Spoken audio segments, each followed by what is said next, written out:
Friends, हम लोग इतिहास के पोर्शन में उत्तर मुगल शासक के बारे में बात कर रहे हैं। उत्तर मुगल शासक के बारे में सबसे पहले हम लोगों ने बात की जहांदार शाह के बारे में। ओके, जहांदार शाह से पहले हम लोगों ने बात किसके बारे में? बहादुर शाह प्रथम के बारे में बात की थी। बहादुर शाह प्रथम, ठीक। बहादुर शाह प्रथम का जो शासनकाल होता है वो कब से होता है? 1707 से लेकर के 1712 तक, ठीक है। इसके बाद हम लोगों ने बात की थी जहांदार शाह के बारे में। जहांदार शाह, इसका जो शासनकाल था 1712 से लेकर के 1713 तक 1 साल का था।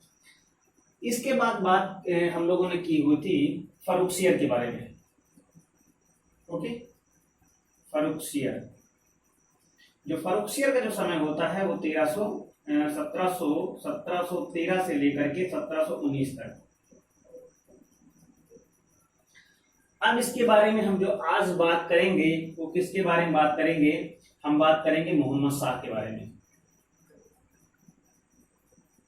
मोहम्मद शाह, ठीक।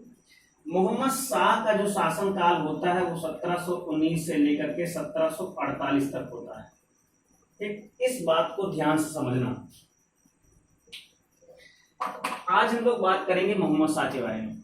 जो मोहम्मद शाह होता है उसका वास्तविक नाम रहता है रोशन अख्तर। उसका नाम क्या रहता है? रोशन अख्तर।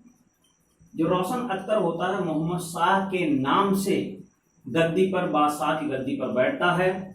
और गद्दी पर बैठने के बाद 1720 में होता क्या है? 1720 में वह जजिया कर को क्या कर देता? समाप्त कर देता है। इसको, जो बहुत लंबे समय से जजिया कर मुसलमानों के द्वारा चला आ रहा था, मुगलों के द्वारा, 1720 में क्या करता है? ये जजिया को खत्म कर देता है, पूरी तरीके से जजिया को समाप्त कर देता है।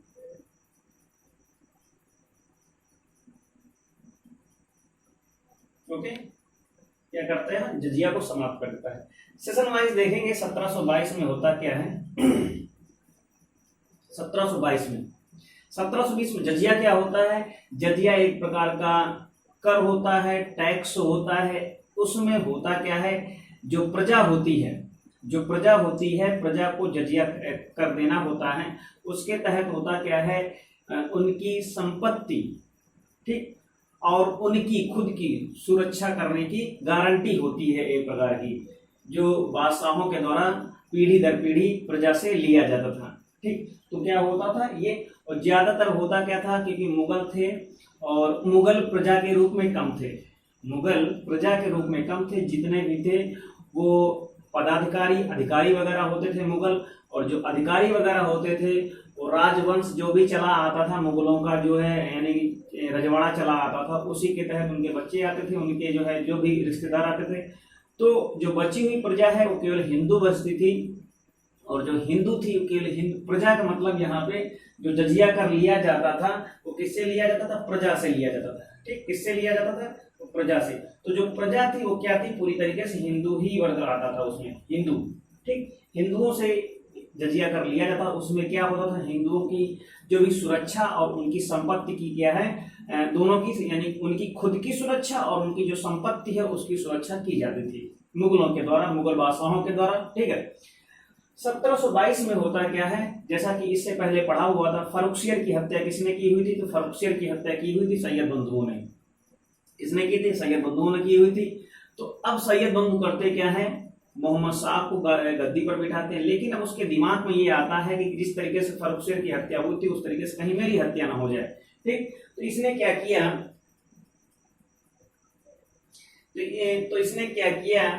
एक वजीर था या जो भी कहें, एक निजाम था, और उसकी सहायता से, जिसके बारे में बात भी की हुई थी, उसका नाम क्या था?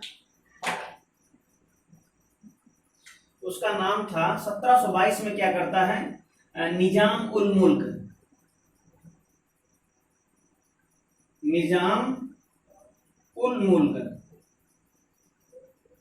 ठीक। ये एक ऐसा बंदा होता है, निजाम उल मुल्क की सहायता से क्या कर देता? सैयद बंधुओं को खात्मा कर देता है। निजाम उल मुल्क की सहायता से 1722 में क्या करता है, उसकी सैयद बंधुओं की हत्या कर देता। सैयद बंधुओं में कौन कौन से होते हैं, एक अब्दुल्ला खां होता है और एक क्या होता है, हुसैन खां होता है। दोनों भाई होते हैं और उनका बहुत बड़ा एक इम्पोर्टेंट रोल होता है, इसलिए उनको नृप निर्माता भी। ये क्वेश्चन आता है कि नृप निर्माता के नाम से कौन फेमस था। सैयद बंधु जो थे वो नृप निर्माता के नाम से जो है फेमस थे। ठीक, तो अब इसके बाद हम लोग बात करते हैं, जैसे अब इसने क्या किया, जब उसे लगा निजाम उल मुल्क को कि यहाँ पे काफी भाई षड्यंत्र हो रहा है, उत्तर भारत में काफी षड्यंत्र हो रहा, जितने भी मुगल बादशाह हैं वहां पे षड्यंत्र की नीति, कूटनीति जो है, सभी राजनीति चलती रहती है। तो ये क्या हुआ, वहां से परेशान होकर के इसने वो वहां का जो है क्षेत्र ही पूरा छोड़ दिया और ये दक्षिण की ओर आ जाता है। तो कहाँ आ जाता है, दक्षिण की ओर पुनः आ जाता है और दक्षिण में क्या करता है, एक स्वतंत्र राज्य बनाता है। ठीक, तो ये स्वतंत्र राज्य, तो इसको थोड़ा सा हम लोग देख लेंगे। और एक चीज यहाँ पे एक पॉइंट ये नोट डाउन कर लीजिए, मोहम्मद शाह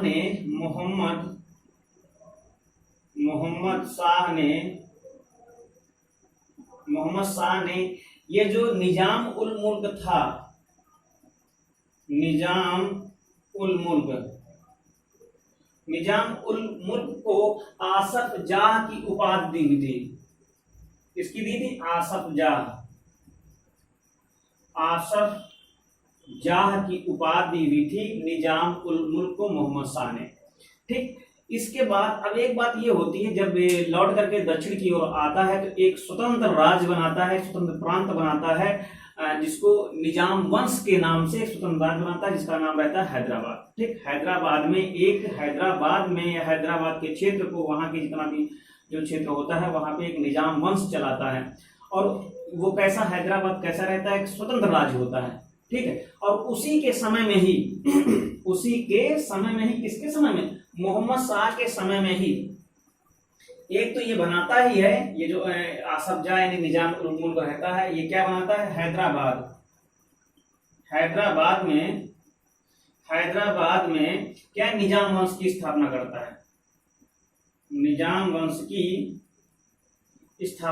है, ठीक, स्थापना। तो क्या अब उसी के समय में कुछ और स्वतंत्र राज्य होते हैं, वो कौन कौन से होते हैं।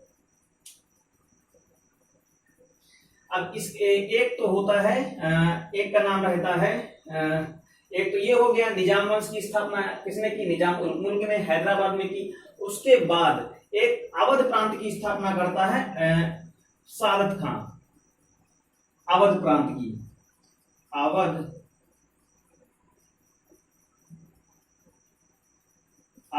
की स्थापना कौन करता है, सादत खां। एक ये होता है और दूसरा होता है बंगाल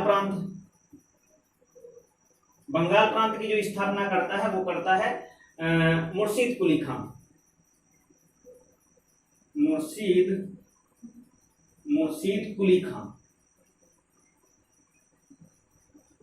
ठीक, इस चीज को फिर से देख लीजिएगा। मोहम्मद शाह के समय में ही निजाम उल मुल्क ने निजाम वंश की स्थापना की, अवध प्रांत की स्थापना सादत खान ने की और बंगाल प्रांत की स्थापना मुर्शीद कुली खान ने की।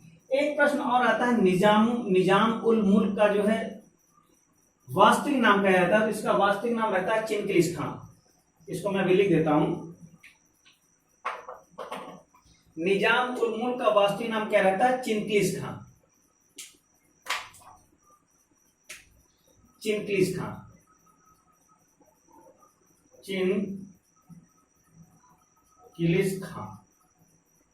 ठीक, आवाज से भी सुन सकते हैं। तो फिर से मैं रिपीट करता हूं, मोहम्मद शाह के समय में ही अब होता क्या है, जब वो सोचता है, कौन सोचता है, निजाम उल मुल्क की सोचता है, क्योंकि वहां पे राजनीति ऐसी चली रही थी कि जब फर्रुखसियर ये सोचता है कि ये जितने भी सैयद बंधु हैं मेरे प्रति षड्यंत्र रच रहे हैं, तो वो सोचता है कि इन सैयद बंधुओं को मारने के बारे में सोचता है। ठीक, या उनके व्यवहार से वो तंग आ जाता है, जैसे कि अब वो नृप निर्माता के नाम से फेमस थे। जितने भी सैयद बंधु, जो दोनों जो सैयद बंधु थे वो नृत्य निर्माता के नाम से फेमस थे। तो कोई भी होगा, जैसे किसी को अगर किसी अधिकारी हो या कोई बादशाह बना दे, उसके पास इतनी ताकत हो कि वो भी तो सोचेगा कि मैंने इसको बादशाह बनाया है, नहीं सारा दारोमदार मेरा है। तो अब जब बादशाह दूसरे को बनाए, बहुत सारे लोग होते हैं जो राजनीति में होते हैं लेकिन वो खुद कुछ नहीं बनते, दूसरों को बनाते रहते हैं। जब दूसरों को बनाएंगे तो भले ही नाम भर की सत्ता उनके पास हो, लेकिन जो भी पूरा दारोमदार वो सोचते हैं कि सारा दारोमदार मेरा है, हमारा है। तो सैयद बंधुओं का भी यही रवैया रहा, कोई भी हो उसका भी रवैया यही रहेगा कि जो है तो आदमी जो भी सिंहासन पर बैठा है वो आदमी तो मेरा ही है, ठीक। तो पूरी तरीके से जो फर्रुखसियर था वो पूरी तरीके से अपने पूरे बलबूते पे कोई भी निर्णय नहीं लेता था। तो भी परेशान हो गया कि नहीं जो है सब ऐसा, अगर मैं राजा हूं, अगर मैं सिंहासन पर बैठा हूं, मैं बादशाह हूं, तो मेरा सब कुछ चलना चाहिए। तो उसी के उस पे उन्होंने क्या किया, कहा कि जो है कि अब इनको मरवा दिया जाए सैयद बंधुओं को। तो उसके दिमाग में एक योजना आई कि सैयद बंधुओं को मरवा दिया जाए। तो सारा यानी दारोमदार मैं अपने हिसाब से सब कुछ करूंगा, इसकी भनक लग जाती सैयद बंधुओं को। सैयद बंधुओं को जैसे इसकी भनक लगती है तो उसको उसकी योजना से पहले ही इसको जो है फर्रुखसियर को मरवा देते हैं। और उसके बाद मरवाने के बाद हम लोगों ने बात किया हुआ था, रफी उस्मान के पुत्र को बनाते हैं जो होते हैं, लेकिन उनकी आकस्मिक मृत्यु, स्वाभाविक मृत्यु हो जाती समय से पहले ही। उनका 1 साल पूरा भी नहीं होता है। अगर 12 से 13 तक जहांदार शाह था, उसके बाद 13 से 19 के बीच में ये रहता है। और उसी समय में जो है बनते तो हैं 19 में, लेकिन पूरा सेशन पूरा नहीं हो पाता। उससे पहले क्या है, मोहम्मद शाह बन जाता। मोहम्मद शाह को भी सैयद बंधुओं ने ही बनाया हुआ था, गद्दी पर बिठाया था, ठीक। इस बात को हम लोगों ने बात कर लिया है। अब जैसे तो अब सैयद जो हाल फर्रुखसियर के साथ हुआ था वही हाल मोहम्मद शाह के साथ भी होने वाला था। उसने भांपा तो उसने क्या किया, ये काफी ताकतवर था, कौन, निजाम उल मुल्क, तो उसकी और दिमागदार भी था। तो उसने इसकी सहायता ली और इसके द्वारा क्या किया, सैयद बंधुओं को खत्म कर दिया। लेकिन अब खात्मा तो कर दिया, तो लेकिन ये निजाम उल मुल्क जो वहां का षड्यंत्र था उससे परेशान था, इसलिए उसने उसको वो क्षेत्र ही पूरा छोड़ दिया और हैदराबाद में क्या किया, उसने निजाम वंश की स्वतंत्र प्रांत की स्थापना कर दी। अब उस मोहम्मद शाह के समय में ही ये इन लोगों ने भी जैसे इसको देखा कि इसने जो है स्वतंत्र राज्य की स्थापना की, तो इन्होंने भी, सादत खान ने भी क्या किया, अवध प्रांत की स्थापना कर दी, और मुर्शिद कुली खान ने क्या किया, बंगाल प्रांत की स्थापना कर दी, ठीक। तो ये इतनी चीजें हैं। एक चीज यहाँ पे, ये निजाम उल मुल्क का जो वास्तविक नाम था वो क्या था, चिंतलिस खान था। अब इसके बाद हम लोग बात करते हैं, आगे की बात करते हैं, स्टोरी वाइज हम लोग चलेंगे आगे। एक कहानी आती है 1737 के आसपास। कहानी क्या रहती, 1737 के आसपास, 1737 के साथ साथ, ठीक। अब 1737 के आसपास की जो कहानी है वो कहानी ये होती, जितने भी मुगल बादशाह थे वो गद्दी पर बैठते थे, कहां पे, दिल्ली के सिंहासन पर बैठते थे, ठीक। जो पीढ़ी दर पीढ़ी चला आता था, दिल्ली सल्तनत के आगे की कहानी जितनी भी है उसमें जितने भी मुगल बादशाह होते थे, उससे पहले के जो बादशाह हुए, कहीं अफगान में है, कहीं ईरान में है, रहते वहां थे, शासन यहाँ चलाते थे। लेकिन दिल्ली सल्तनत जैसे शुरू होता उसके आगे जो पूर्ण मुगल शासक बनते हैं वो क्या करते हैं, उनका सिंहासन, उनका पूरा कारोबार, उनकी पूरी राजनीतिक सत्ता जो कंट्रोल होती थी वो कहाँ से कंट्रोल होती थी, वो दिल्ली से कंट्रोल होती थी, ठीक। इस चीज को आप लोग ध्यान से देखिए, दिल्ली से। तो 1737 में कौन आता है, मराठा पेशवा बाजीराव प्रथम। कौन आता है, बाजीराव प्रथम, बाजीराव प्रथम, ठीक। ये कौन होता है, मराठा पेशवा होता है बाजीराव प्रथम। ये आता क्या है, 500 घुड़सवारों के साथ आता है। 500 क्या होते हैं, घुड़सवार।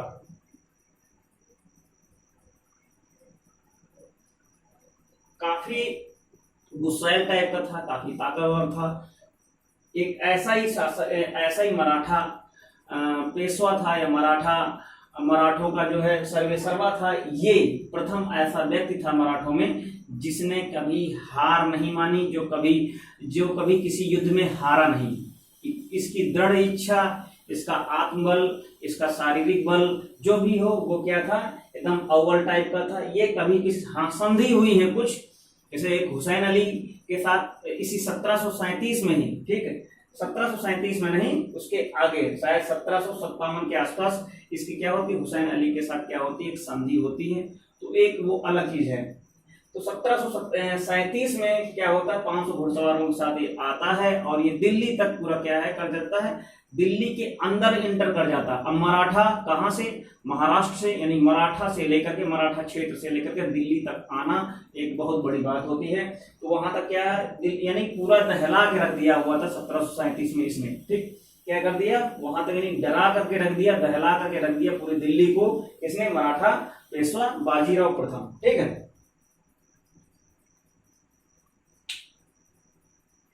इसके आगे की बात करते हैं 1739 में। 1739 इसमें क्या होता है, अब इसको जरा ध्यान से देख लीजिएगा। 1739 में होता क्या है, 1739 में सबसे पहले 1737 में देखा, और 1739 में क्या होता है, ईरान से आता है नादिर शाह। कौन आता है, नादिर शाह। नादिर शाह ये कौन होता है, ये ईरान से आता है, ईरान से, ठीक, ईरान से नादिर शाह आता है। और जितने भी ईरानी होते हैं वो सब अफगानी मुल्क के होते हैं, अफगान उनका वंश होता है, और वो ईरान और अफगान क्या है पूरे पूरे उसी में ही शासन करते रहते हैं। एक ईरान से आता है नादिर शाह। नादिर शाह आता है तो क्या करता है, दिल्ली में पूरा जो है तहस नहस करता है, चढ़ाई कर देता है, और चढ़ाई करने के बाद एक करोड़ों की संपत्ति लूट लेता है। लगभग लोग बताते हैं कि लगभग 75 करोड़, ठीक, क्या करता है, 75 करोड़ की संपत्ति को लूटता है, 75 करोड़ की संपत्ति को लूटता है। और ये समय होता है फरवरी का, कौन सा समय होता है, फरवरी 1739, ठीक। तो इस चीज को महीना डेट नहीं पूरी क्लियर है, लेकिन फिर भी क्या होता है, महीना होता है फरवरी का, और 1739 में आता है। क्या करता है, कत्ले आम करता है। और एक चीज और होता है, और ले क्या क्या जाता है इसको हम लोग देख लेते हैं।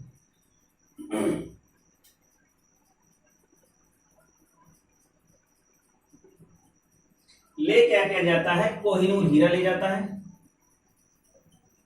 कोहिनूर हीरा, ठीक। और क्या ले जाता है, कोहिनूर हीरा के बाद मयूर सिंहासन,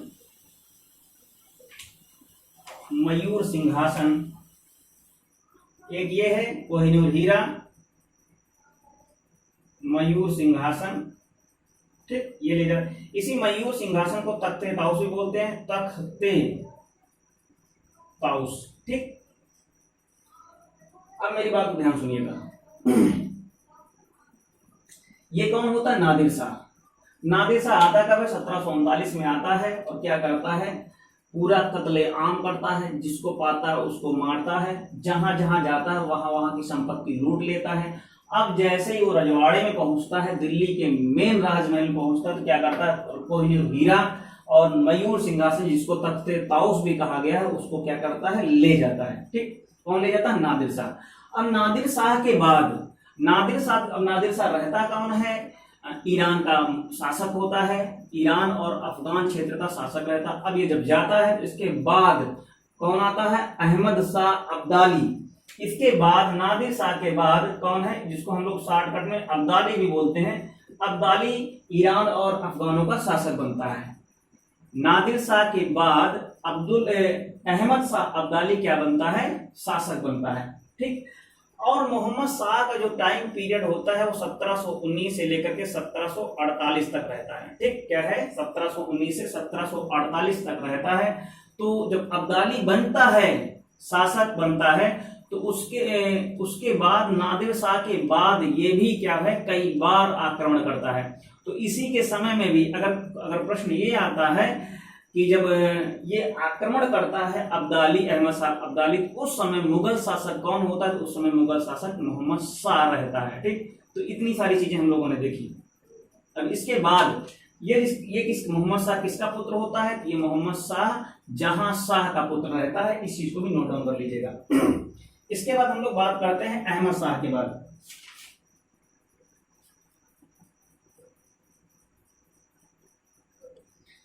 अहमद शाह, अहमद शाह का जो शासन काल चलता है वो कब चलता है, 1748 से लेकर के 1754 तक, ठीक। अब इस चीज को ध्यान से ध्यान दे, दे लीजिएगा। अब जैसे ही शासन बनता है और ये किसका पुत्र होता है? पुत्र होता है मोहम्मद शाह का। इसकी माता का नाम रहता है उधम बाई। क्या नाम रहता है? इसकी जो माता होती है, माँ जो होती है, अम्मी जान जो होती है, कौन होती है? उधम बाई। Udham by. और उधम बाई किबला ए आलम, किबला ए आलम, ठीक, किबला ए आलम, इसकी उपाधि जो है धारण की रहती है। पहले होता क्या था? पहले क्या होता था, जैसे आगे हम लोग पढ़ेंगे अभी, जो खिलजी होता है, अलाउद्दीन जो खिलजी होता है, अलाउद्दीन खिलजी क्या करता है? सिकंदर सानी की उपाधि से खुद को ही नवाज लेता है। तो वहां पे क्या है, मुगलों में एक क्या थी, एक इस तरह की प्रथा थी कि अगर कोई उनको उपाधि नहीं देता है तो वो अपने आप को इतना सक्षम और इतना मजबूत बना, भले ही ये जो है महिला रही हो, लेकिन फिर भी इनकी बात छोड़िए, इससे पहले भी जितने भी मुगल शासक रहे हों, उन्होंने क्या किया? अपने दम पर, अपनी दृढ़ इच्छा, अपनी शक्ति के हिसाब से खुद ही अपने आप को उपाधि से नवाज लेते थे। तो इसकी माता का नाम क्या था? उधम बाई था। और इसके पिता का नाम क्या था? अहमद शाह के पिता का नाम क्या था? मोहम्मद शाह था। और इसकी माता क्या थी? किबले ए आलम, किबला ए आलम की उपाधि से खुद को नवाजी। ठीक। अब इसका जो, जैसे बोलते हैं ना वजीर, जिसको, इसका वजीर जो होता है वो सफदर जंग रहता है। कौन रहता है? सफदर जंग, इसका वजीर। तो यहां पे मैं लिख दे रहा हूं, वजीर कौन रहता है? सफदर जंग। ठीक। अब मेरी बात ध्यान सुनिएगा। अब जैसे 1748 के बाद जब शासनकाल मोहम्मद शाह का खत्म होता है, तो उसके बाद राजगद्दी पर बैठता है अहमद शाह, और इसकी माता जो रहती है वो क्या होती है? उधम बाई रहती है। अब पिता है नहीं, केवल माता है, तो इसका वजीर बनता है कौन? सफदर जंग। ठीक। लेकिन स्थिति ऐसी आ जाती है कि अब्दाली का खौफ, अहमद शाह अब्दाली का खौफ इतना रहता है, रुपया पैसा धन की इतनी क्षति हो जाती है, चाहे जनशक्ति हो चाहे धन शक्ति हो, दोनों क्या होते हैं? दोनों पूरी तरीके से तबाह हो जाते हैं, लोग मारे जाते हैं, हर जगह अहमद शाह अब्दाली का खौफ रहता है। तो अब करता क्या है, वो पूरी तरीके से अपने आप को प्रभावित करने के लिए, अपने आप का प्रभाव दिखाने के लिए अहमद शाह अब्दाली क्या करता है? इसको जब देखता है कि ये मेरे कहा का कहना नहीं मानता है, तो ये करता क्या है? इसको हटा देता है। और हटाने के बाद क्या करता है? आलमगीर द्वितीय, हटाने के बाद, इसके बाद इसको सत्ता से हटा देता है। जब सत्ता से हटाता है तो कौन बनता है आगे? आलमगीर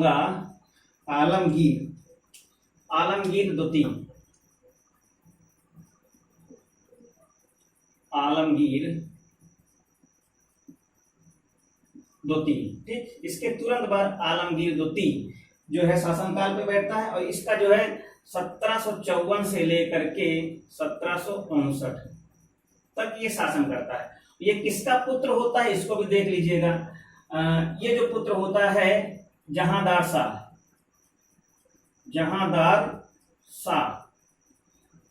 शाह का ये क्या होता है? पुत्र होता है आलमगीर। ठीक। और इसका जो वास्तविक नाम रहता है अजीजुद्दीन।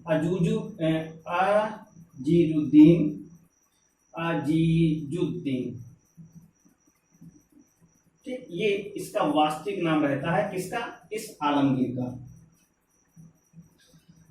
आलमगीर क्या है? और एक चीज यहाँ पे बहुत सारे पॉइंट नहीं याद करने हैं। 1757 में प्लासी का युद्ध होता है। किसका युद्ध होता है? प्लासी का